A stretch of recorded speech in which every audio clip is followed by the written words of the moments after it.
Então, já feito o primeiro vídeo a respeito da leitura e a perda da atenção ou perda do foco por conta de pensamentos intrusivos, o que poderíamos fazer para que esses pensamentos fossem cerceados, fossem diminuídos, que eles parassem de nos atormentar na hora da leitura?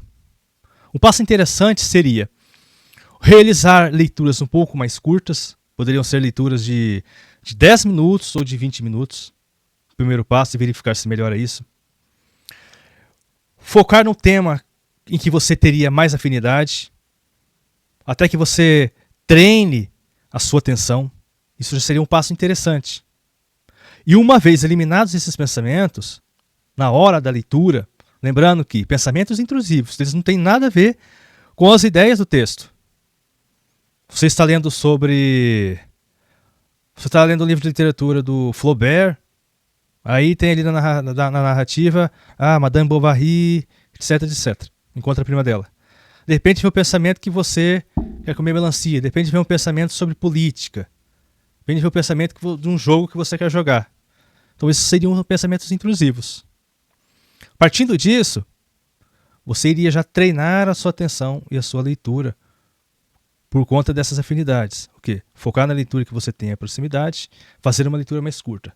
Depois, você iria aumentando o tempo de leitura, e essa leitura que você teria afinidade, você iria tendo afastamento. Você poderia pegar, já que você lê, agora está lendo um texto, um livro de história, então agora você pode partir para um livro de romance histórico, onde você teria ali a narrativa, mas um fundo histórico. Haveria um pouco mais de dificuldade. Por quê? Porque haveria o fundo histórico, contendo, obviamente, fatos da realidade, só que haveria um enredo e uma narrativa ficcional, do ponto de vista da verossimilhança. Então não haveria, neste caso, uma linguagem mais específica. Haveria, então, uma linguagem mais opaca. Haveria uma linguagem mais metafórica, mais fictícia. Você teria de lidar com essa linguagem fictícia, lidar com as personagens, com essa verossimilhança, tomando mais cuidado em relacionar o fundo histórico com os aspectos ficcionais da obra. Por qual razão nós faríamos isso? Assim sendo, você aumentaria a dificuldade do seu nível de leitura e desde então você colocaria em prova, em xeque, se a sua atenção ela iria ser o quê? Sequestrada pelos pensamentos intrusivos. Se não ocorrer isso, você, neste caso, já superou essa questão dos pensamentos intrusivos, flutuantes na sua cabeça, que não tem nada a ver com a história. Isso seria um passo interessante de você se colocar numa condição de prova, com você mesmo. Porque, sobretudo, em relação aos processos de leitura, sobretudo nos estudos, nós estamos fazendo uma experiência. A leitura é uma experiência. Quando você lê um livro e passa a ler outro livro, livros diferentes, portanto com algumas semelhanças, você está criando, então, o seu imaginário. Você está criando o seu edifício de conhecimento.